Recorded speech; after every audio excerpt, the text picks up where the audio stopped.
জন্য আল্লাহর কাছে সুপারিশ করে কিয়ামতের দিন। এবং সেই সাথে কারোর যদি সন্তান মারা যায়, সেই সন্তান মারা যাওয়ার পর যদি সে সবর করে আল্লাহ তাআলার কাছে, এর মাধ্যমেও ওই সন্তানকে আল্লাহ তাআলা তার পক্ষে সুপারিশকারী হিসেবে দাঁড় করাবেন কিয়ামতের ময়দানে। আমাদের অনেকে ছোট বাচ্চা দুনিয়া থেকে চলে গেছে, কষ্ট সহ্য করা কঠিন হয়ে যায়, এটা আমাদের জন্য একটা সান্ত্বনা যে এই বাচ্চা কিয়ামতের ময়দানে আপনার পক্ষে আল্লাহর আদালতে আপনাকে জান্নাতে নেওয়ার জন্য সুপারিশ করবে ইনশাআল্লাহ। সেই সাথে কারোর জানাজা যদি অনেক বেশি মানুষ হাজির হয়, তো এই মানুষগুলো সুপারিশ করলে আল্লাহ তাআলা তাদের সুপারিশও কবুল করবেন, হাদিসে আছে। আল্লাহ তাআলা আমাদের সবাইকে কিয়ামতের ময়দানে শাফাআতের এই তৌফিক, সুপারিশের এই তৌফিক আমাদের সবাইকে আল্লাহ তাআলা দান করুন। আর শাফাআতু হাক্কুন, আহলুস সুন্নাহ জামাতের আকীদা যে কিয়ামতের ময়দানে সুপারিশ চলবে, অতএব সুপারিশের পাওয়ার জন্য উপযোগিতা নিজের মধ্যে তৈরি করতে হবে। আল্লাহ আমাদের সবাইকে তৌফিক দান করুন। এরপরে প্রশ্ন হলো, মেয়েদের চুলের আগা কেটে সমান করা যাবে কিনা? মেয়েদের চুলের আগা এটা যদি কেটে সমান করা হয় কোনো অসুবিধা নেই। হয়তো উঁচু নিচু আছে, কোনটা বড় কোনটা ছোট আছে, কেউ কেটে এটাকে সমান করেছে, তাতে কোনো অসুবিধা নাই।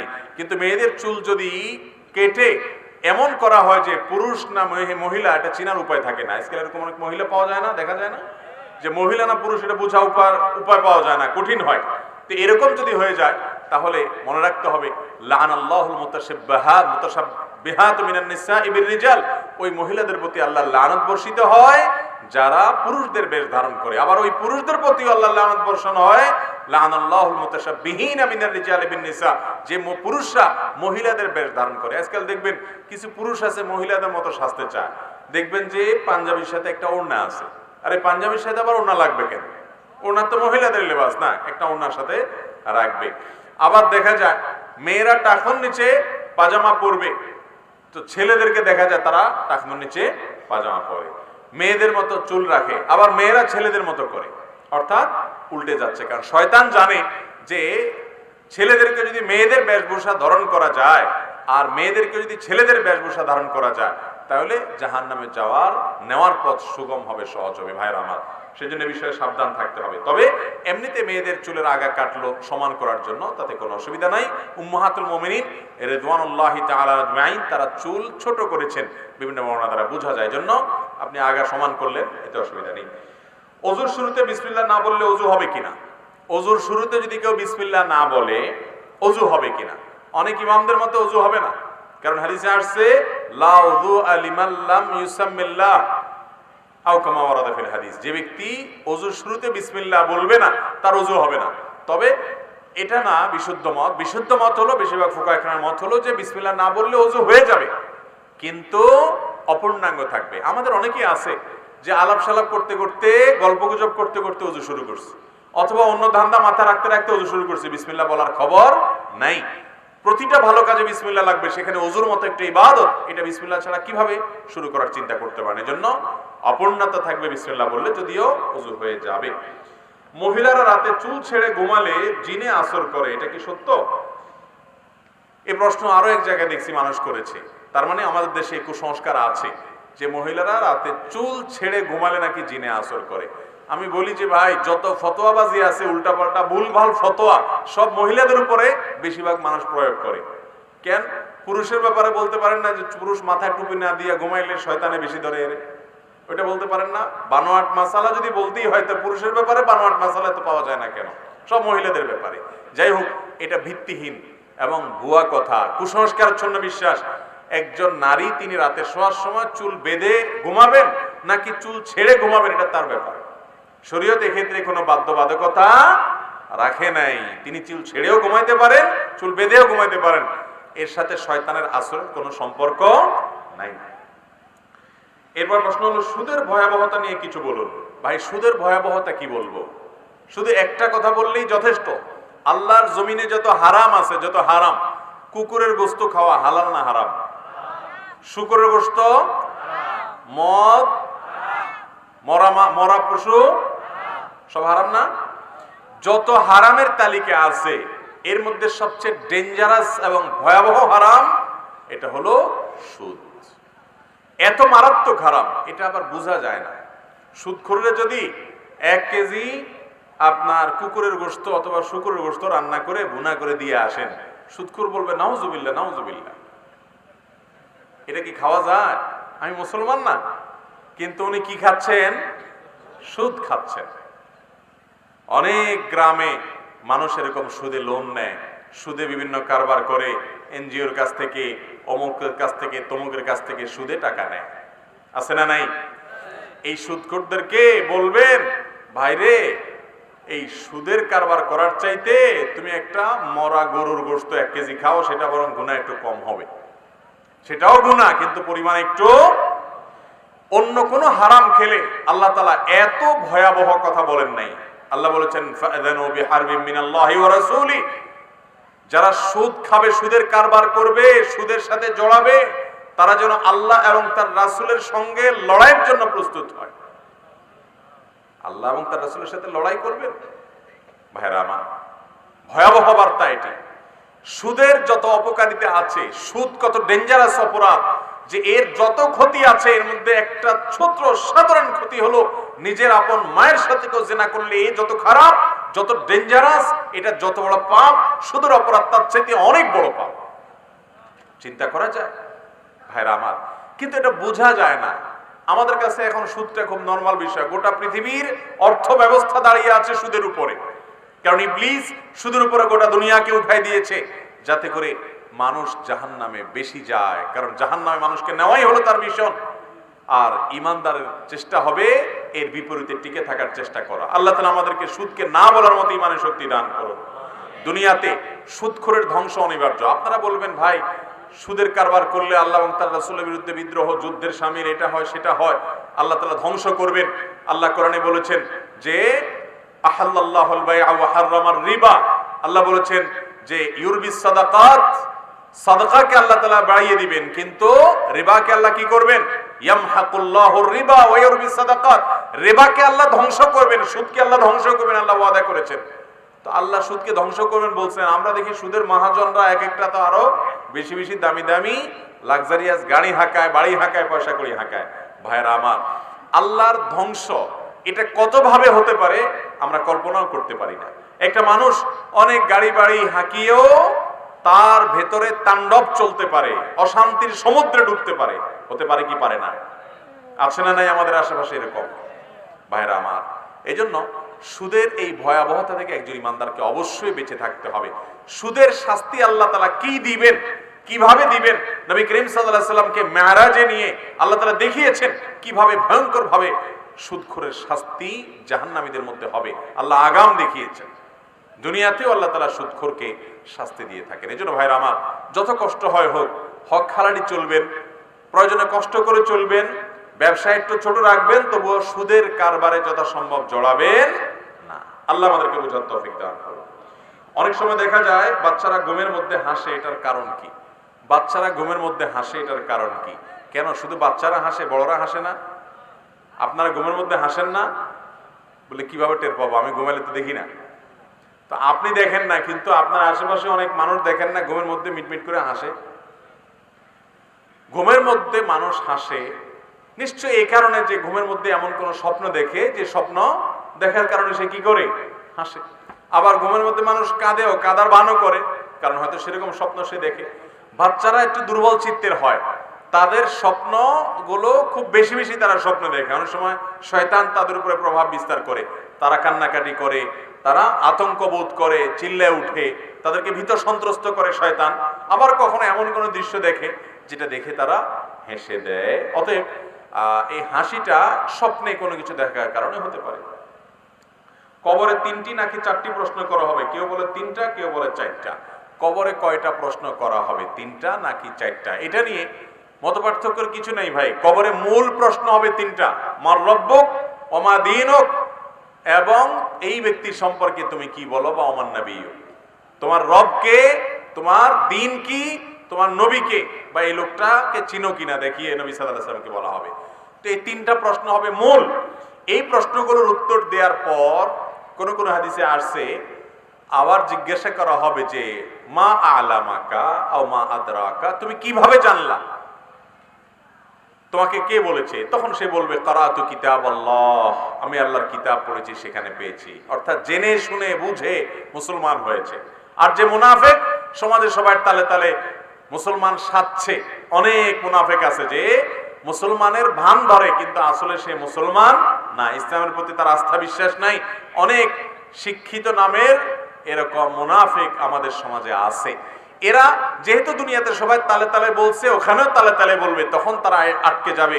আল্লাহ যখন জিজ্ঞাসা করবেন বা আল্লাহর ফেরেশতা যখন জিজ্ঞাসা করবেন তুমি কোত্থেকে জানলা, বলবে যে সামিআতুন নাস ইয়াকুলু, এই টাইপের কিছু বলবে যে লোকেরা বলছে, আমি তাদের তালে তালে বলছি। এজন্য ভাইরা আমার, ইমানটাকে মজবুত করতে হবে, নেফাকি থেকে নিজেকে পরিচ্ছন্ন করতে হবে। তাহলে চতুর্থ প্রশ্নটা হবে পরিপূরক প্রশ্ন। মৌলিক প্রশ্ন কয়টা? তিনটা। সুন্নত না পড়ে শুধু ফরজ নামাজ আদায় করলে হবে কিনা? সুন্নত না পড়ে ফরজ নামাজ আদায় করলে হবে। কি হবে? লবণ ছাড়া তরকারি হবে। লবণ ছাড়া কি হবে ভাই? লবণ ছাড়া তরকারি কি হয় না হয় না? লবণ ছাড়া তরকারি হয় না? মরিচ ছাড়া তরকারি হয় না? হলুদ ছাড়া তরকারি হয় না? তেল ছাড়া তরকারি হয় না? তো সব ছাড়াই তো তরকারি হয়। পানি আর একটু সবজি সিদ্ধ করে নিলে সেটাও কি হয়? এক রকমের তরকারি। তো সুন্নত নামাজ না পড়ে শুধু ফরজ পড়লে এইরকম নামাজ হবে আর কি, হবে, কিন্তু ভালো করে হবে। মনে রাখবেন, ৫ ওয়াক্ত ফরজ সালাতের আগে পরে বিভিন্ন সুন্নত সালাত যে শরীয়তে রেখেছে, এটি আমাদের ফরজ সালাতের পরিপূরক। ফরজ সালাতের জন্য রিহার্সেল, প্রস্তুতিমূলক আয়োজন। আবার কিয়ামতের ময়দানে বান্দার যদি ফরজ আমলে ঘাটতি হয়, নফল আমল দিয়ে আল্লাহ তাআলা পূর্ণ করবেন। ৫ ওয়াক্ত সালাতের আগে পরে সুন্নত সালাতগুলো এত গুরুত্বপূর্ণ সুন্নত যে আমাদের নবীজি সাল্লাল্লাহু আলাইহি সাল্লাম এগুলো কখনো ছাড়তেন না। এটা সাধারণ নফল নামাজ না, অনেকে পড়ে না। এটা সাধারণ সালাতের মতো না, এটা গুরুত্ব আছে। নবীজি সাল্লাল্লাহু আলাইহি ওয়াসাল্লাম এটা ছাড়তেন না। একবার যোহরের আগে 4 রাকাত সুন্নত মেহমান আসার কারণে বা কোনো একটা কারণে এঙ্গেজ হয়ে তিনি পড়তে পারেন নাই, তো পরে সেটা তিনি পড়েছেন। তার মানে এই সুন্নতগুলোকে তিনি সাধারণত বিনা কারণে একান্ত নিরুপায় হওয়া ছাড়া ছাড়তেন না। আপনার কখনো অসুবিধা, আপনি সফরে আছেন, তখন আপনি সুন্নত পড়লেন না, কিংবা আপনি এমন কোনো কাজে আছেন যে সুন্নত পড়ার টাইম নেই, তো আপনি শুধু ফরজটা পড়লেন, ইনশাআল্লাহ ওয়াক্তের ফরজ আদায় হবে। হঠাৎ এরকম হয়েছে বিশেষ কোনো কারণে, গুনাহ হবে না। কিন্তু আপনি নিয়মিত এরকম করেন, অভ্যাস বানায় নিছেন, তাহলে আপনার ফরজের দায়মুক্ত আপনি হয়ে গেলেন, ওয়াক্তের ফরজ আদায় হয়ে যাবে, কিন্তু আপনার সালাতটা ওই লবণ ছাড়া তরকারির মতো, ওই ওয়াক্তের সালাতটা অপূর্ণাঙ্গতা থেকে গেল, সুন্নত হলো না, সুন্নত ছাড়া হলো। অতএব ৫ ওয়াক্ত ফরজ সালাতের আগে পরে সুন্নতগুলো পড়ার চেষ্টা করতে। কিন্তু আবার এরকম যেন না হয় যে সুন্নত পড়ার সময় নাই, এই জন্য আমি নামাজই পড়বো না। আপনার সময় কম আছে, সুন্নত বাদ দিয়ে শুধু ফরজ পড়েন, তারপরে আপনাকে ওয়াক্তের ফরজ আদায় করতে। ওয়াক্তের মূল রাকাত হলো ফরজগুলো, সুন্নতগুলো ওয়াক্তের মূল রাকাত না। যেমন আপনাকে যদি জিজ্ঞেস করা হয় জোহরের সালাত কয় রাকাত, আপনি কয় রাকাত বলবেন? 4 রাকাত। জোহরের মূল সালাত কয় রাকাত? 4 রাকাত। তার আনুষঙ্গিক সুন্নাত সালাত আছে, মূল সালাত 4 রাকাত। কখনো যদি আপনার মনে হয় আপনি ক্রিকেট খেলার দেখতে গিয়া একবারে নেশায় বুধ হয়ে গেছেন, এখন আপনার সুন্নত সহ আগে 4 রাকাত, পরে 2 রাকাত ফরজ সহ 15 মিনিট আপনি সালাত আদায় করবেন না, কারণ 1 ওভার বাকি আছে, মাত্র 6টা বলের মধ্যে শেষ হয়ে যাবে। এই ফাঁকে আপনি নামাজ পড়তে গেলে আপনি এটা মিস করতে চাচ্ছেন না। ঈমান যদি এত দুর্বল হয়, এই ফাসিকি চিন্তা ভাবনা যদি আপনার উপরে ভর করে, তাহলে কমপক্ষে 4 রাকাত ফরজ হলেও আপনি জামাতের সাথে পড়ে চলে যান, তারপরেও আপনি সুন্নত সহ পুরো প্যাকেজ পড়তে পারবো না, এই কারণে সালাতই পড়লেন না বা জামাতই তরক করলেন, এটা কখনো জায়েজ হতে পারে না। তাহলে খোলাসা কথা হলো, সুন্নত সালাত পড়ার চেষ্টা করতে হবে। কোনো বিশেষ কারণে কখনো বাদ গেল সেটা ভিন্ন কথা। শুধু স্বামী স্ত্রী একা একা বিবাহ বার্ষিকী পালন করতে পারবে কিনা, তার মানে বাসার ভেতরে স্বামী স্ত্রী 2 জন হঠাৎ করে মনে হলো, আরে আজকের দিনে না আমরা 2 জন ফাঁসছিলাম, 2 জন ফাঁসছিলাম আজকের দিনে, একজন আরেকজনের গলা রশি ফালাইছিলাম এই দিনে, এটা স্মরণ হলো। এই দিনে আপনাদের 2 জনের মধ্যকার বৈবাহিক সম্পর্ক হয়েছে, স্মরণ হওয়ার কারণে এটা একটা বিশেষ ফিলিংস কাজ করলো, আলোচনা করলেন, নিজেদের ঘরোয়া কোনো কিছু, কোনো আনুষ্ঠানিকতা যেটাকে বলা যায় সেটা নয়, এতে কোনো দোষের কিছু নেই। কিন্তু মনে রাখবেন যে কালচারগুলো ভিন্ন ধর্মাবলম্বীদের থেকে এসেছে, ইহুদি নাসরাদের থেকে এসেছে, একজন মুসলমান সেগুলোকে অনুসরণ করবে। অতএব এটাকে আনুষ্ঠানিকতা দেওয়া, আনুষ্ঠানিকতার রূপ দেওয়া, ঘটা করা, এই কাজ সুন্নাত তো নয়, বরং এটি মুসলমানদের কোনো কালচার নয়। নবী করিম সাল্লাল্লাহু আলাইহি ওয়াসাল্লাম বলেছেন, লা তাত্তাবিউন্না সুনানা মান কানা ক্বাবলাকুম, তোমাদের পূর্বে যারা চলে গেছে একটা সময় আসবে তোমরা তাদের অনুসরণ করবে, তারা যা করবে তোমরা তাও করবে। বলা হলো ইয়া রাসূলুল্লাহ কাদের কথা আপনি বলছেন? ইহুদিদের কথা, নাসারাদের কথা? নবী সাল্লাল্লাহু আলাইহি ওয়াসাল্লাম বলছেন তাদের ছাড়া আর কার কথা বলবো? ইহুদিদের কথাই বলা হয়েছে। এইজন্য ভাইরা আমার, এই বিবাহ বার্ষিকী বা এই জাতীয় যত আনুষ্ঠানিকতা আছে এগুলা বিজাতীয়দের অন্ধ অনুকরণ থেকে হয়। আল্লাহ তাআলা আমাদেরকে যে কালচার দিয়েছেন সেটা আমাদের জন্য যথেষ্ট ইনশাআল্লাহ। তবে হ্যাঁ, ওই যে বললাম, স্বামী স্ত্রী একান্ত দুজনে একজন আরেকজনের সাথে আলাপ হলো, স্মরণ হলো, কোনো ফিলিংস কাজ করলো তাদের মধ্যে, একান্ত ঘরোয়া ভাবে, আনুষ্ঠানিকতার তেমন কিছু থাকলো না, ঘটার কিছু থাকলো না, এইটুকু জায়েজ হতে পারে, মুবাহ হতে পারে শর্ত সাপেক্ষে। অনেক মহিলার মুখে পশম গজায়, দাড়ি হয়, এগুলো কাটলে গুনাহ হবে কিনা? অনেক মহিলা আছে যাদের হরমোন জনিত সমস্যার কারণে মুখে দাড়ি গজায়, অনেকের 2-4টা গজায়, অনেকের আরো বেশিও গজায়। তো যদি অনেক বেশি দাড়ি গজায়, সেই দাড়ি কাটাতে তো অসুবিধা নাই, বরং অনেক ফকিহদের মতে, অনেক ফোকাহদের মতে এগুলো কাটা বরং ওয়াজিব, আবশ্যক।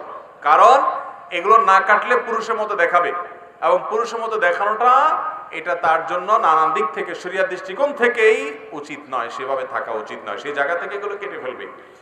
আর যদি এমনি দাড়ি ছাড়া অন্যান্য পশম হয়, অতিরিক্ত পশম হয়, অনেক লোকের আছে, সেটা যদি রোগের মতো, অর্থাৎ এটা অসুস্থতা হরমোনজনিত কারণে হয়, তাহলে ট্রিটমেন্টের অংশ হিসাবে সেগুলো তোলাতেও অসুবিধা নাই। এরপরে প্রশ্ন হলো, আমি নামাজ পড়ি, বেশি বেশি পাপ কাজও করি, কি করলে সব সময় পাপ থেকে মুক্ত থাকতে পারবো? জানালে উপকৃত হবো। ভাই, কোন যুবক বা কোনো মানুষ সালাত আদায় করেন, পাশাপাশি অনেক পাপ হয়ে যায় তার দ্বারা, এই যে একটা অনুভূতি যে আমার দ্বারা অনেক পাপ হয়ে যাচ্ছে, এটা অ্যাপ্রিসিয়েট যোগ্য একটা অনুভূতি। এই অনুভূতির কারণে তাকে বিশেষভাবে শুকরিয়া জানানো উচিত যে তার ভিতরে এই ফিলিংস আসছে যে আমি অনেক পাপের সাথে জড়িত, কিভাবে আমি বাঁচার চেষ্টা করবো। আলহামদুলিল্লাহ, আমরা সেই যুবক ভাইকে বলতে চাই যে, বা এরকম যে কারো হোক, যুবক হোক, অন্য কোনো বয়সে মানুষ হোক, যদি সালাতের পাশাপাশি অন্যান্য পাপাচারে আপনি লিপ্ত হন, ছুটতে না পারেন, তাহলে প্রথম কাজ হবে আপনি সালাতের প্রতি আরো বিশেষ করে মনোযোগ দেন, এবং সালাতকে আপনি সঠিকভাবে আদায় করছেন কিনা, ত্রুটি কোটা কোটা আছে বের করেন। 1 নম্বর, খুব ধীরে ধীরে সময় নিয়ে সালাত আদায় করেন, খুব সময় নিয়ে। 4 রাকাত সালাত কমপক্ষে 10 মিনিট ধরে যদি পড়তে পারেন, 2 রাকাত সালাত আদায় করতে যদি 5টা মিনিট সময় বরাদ্দ দিতে পারেন, আস্তে আস্তে রুকু করেন, আস্তে আস্তে সিজদা করেন, লম্বা সময় নেন, সালাতের কোয়ালিটি বাড়বে, সালাতের মান বাড়বে।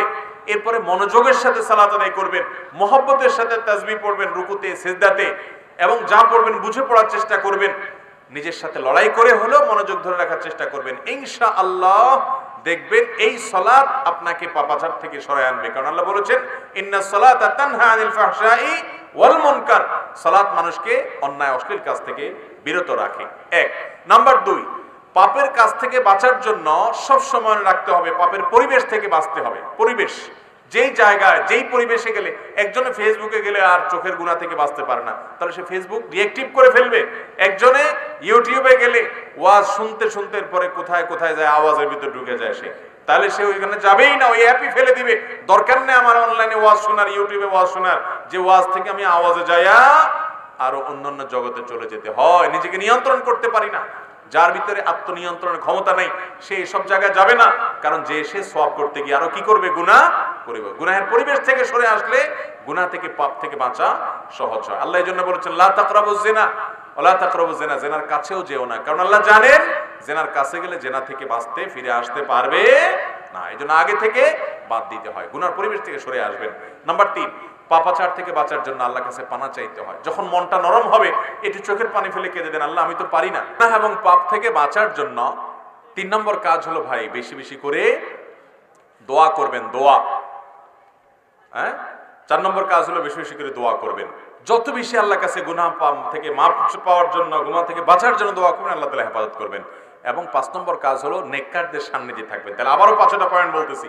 5 ওয়াক্ত সালাতকে যত সুন্দর করে, আরো বেশি সময় নিয়ে, আরো মনোযোগের সাথে, আরো মহব্বতের সাথে, অর্থ বুঝে বুঝে আদায় করবেন, গুনাহ থেকে বাঁচা সহজ হবে। গুনাহের পরিবেশ থেকে সরে আসবেন, গুনাহের উপকরণগুলো থেকে নিজেকে সরায় নিয়ে আসবেন।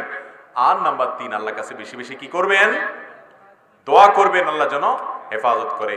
এবং নেককারদের সোহবত এবং সান্নিধ্যে থাকবেন বেশি বেশি, ইনশাআল্লাহ গুনাহ থেকে বাঁচা সহজ হবে। আমার দাদার বয়স 75-এর উপরে, সে আমার জানা মতে কখনো নামাজ কামায় দেয় নাই, হজও করেছে, তাবলিগেও গেছে, এখন সে নামাজ পড়ে না 2 বছর যাবত।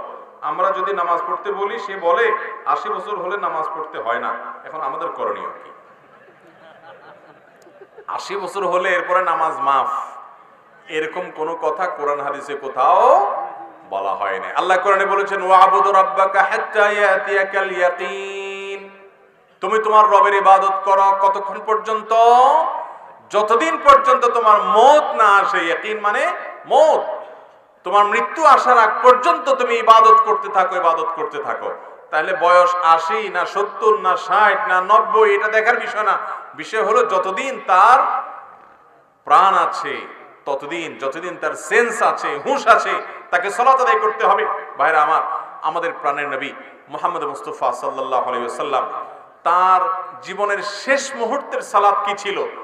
তিনি সালাতের জন্য তার রুম থেকে উঠে, আপনারা যারা মদিনায় গেছেন মসজিদে নববীতে জানেন, নবীজি সাল্লাল্লাহু আলাইহি সাল্লামের কবর যেখানে, সেটাই তার বাসা ছিল। আর সেখান থেকে তার মিম্বর, এখান থেকে আপনাদের মঞ্চের শেষ মাথা পর্যন্ত, এত দূরও হবে না, আরো কাছে হবে। এতটুক জায়গা তিনি পায়ে হেঁটে যাওয়ার মতো শক্তি ছিল না। তখন তিনি সালাতের সময় দুজনকে ডাকলেন। একজন ছিলেন আব্বাস রাদিয়াল্লাহু তাআলা আনহু, আর একজন ছিলেন আলী রাদিয়াল্লাহু তাআলা আনহু। তাদের দুইজনের কাঁধে দুই হাত দিয়ে শরীরের সমস্ত ভার তাদের উপর ছেড়ে দিয়ে পাওটাকে মাটির সাথে টানতে টানতে, ছেঁচড়াতে ছেঁচড়াতে এসে মিম্বরের কাছে চলে আসলেন। এসে দাঁড়িয়ে সালাত আদায় করার ক্ষমতা ছিল না, ইমামতি করার মতো অবস্থা ছিল না। ইশারা দিলেন আবু বকর যেন ইমামতি করে। আবু বকর রাদিয়াল্লাহু তাআলা ইমামতি করলেন। তিনি পিছনে বসে বসে মুক্তাদি হয়ে সালাত আদায় করলেন। নবীজি যদি আল্লাহর নবী হয়ে জীবনের শেষ মুহূর্তে এইভাবে এত কষ্ট করে টেনে টেনে বাসায় পড়তে পারতেন, অসুস্থ মানুষ, কিন্তু না, পাওকে মাটির সাথে টানতে টানতে দুইজনের ঘাড়ে ভর করে করে তারপরে মসজিদে গিয়ে সালাত আদায় করেছেন। যারা বলছেন যে না আমার আর সালাত আদায় করা লাগবে না, বা সালাত আদায়ের পরে যাদের গাফলতি আছে, শক্তি সবল থাকা সত্ত্বেও, তারা কিয়ামতের দিন আল্লাহর কাছে কি জবাবদিহি করবে? 5 ওয়াক্ত সালাত আদায় করবো তো ইনশাআল্লাহ। অতএব 80 বছর বয়স হয়ে গেলে আর সালাত আদায় করতে হয় না, এটা ভিত্তিহীন কথা। এমন কোনো বয়স নাই যে বয়সে চলে গেলে শরীয়ত কি হয়ে যায়? মাফ হয়ে যায়। হ্যাঁ, একজন মানুষ অক্ষম হয়ে গেছে, সেটা 60 বছরও যদি হয়, তার সেন্স নাই, আইসিইউতে আছেন, কোনো হুঁশ নাই, তিনি কিভাবে সালাত আদায় করবেন?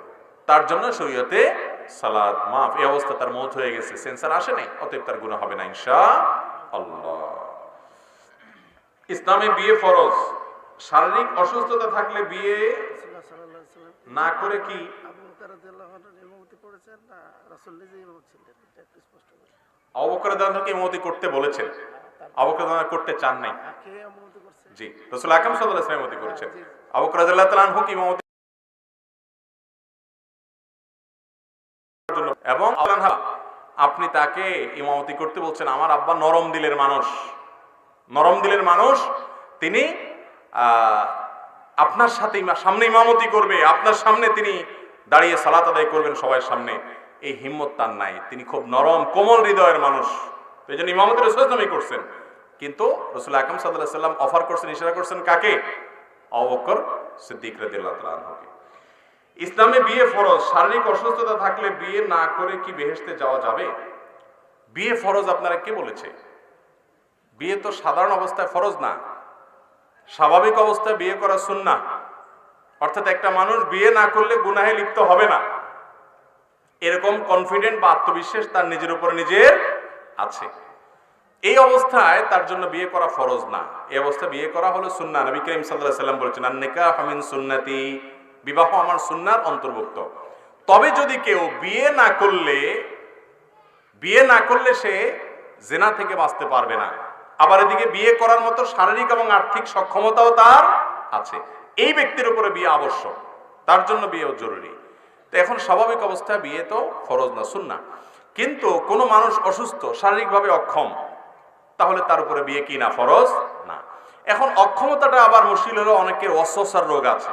অনেক যুবক আছে আজকাল যে ওয়াসওয়াসার রোগে রোগী, যে তার নিজের বিয়ের ব্যাপারে কনফিডেন্ট নাই, তার মধ্যে ভয় আতঙ্ক আছে। এগুলো অহেতুক ভয় অনেক সময় থাকে।